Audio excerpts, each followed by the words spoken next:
Високите температури и ветрот повторно ги разгоруваат веќе изгаснатите и локализирани краци на пожарот во Чучер Сандево.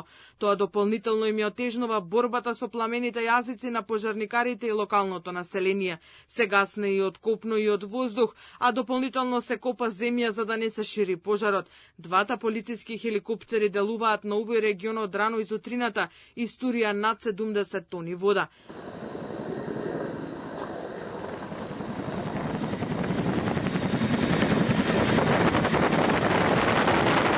Три дена екипите на терен се борат со пожарот во Скопско Чучер Сандево. Директорот на ДЗС Стојан Чангелов вели дека во гаснењето биле вклучени повеќе противпожарни возила, но и дел од новите теренски возила кои ги набави владата.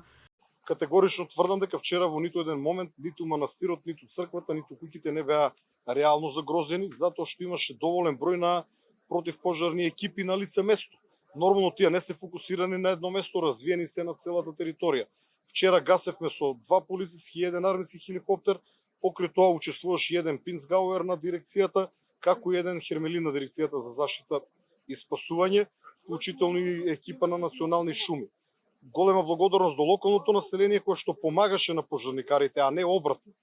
Значи не е точно дека пожарникарите помагале на локалното население, сепак да не ги подценуваме нашите македонски пожарникари кои што имат носечката улога.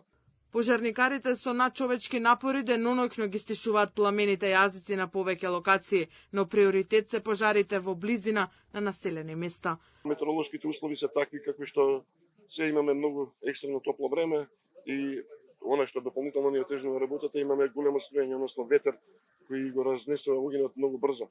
Во непредвидена правец се не може да се предвиди на која страна ќе добне во секој момент.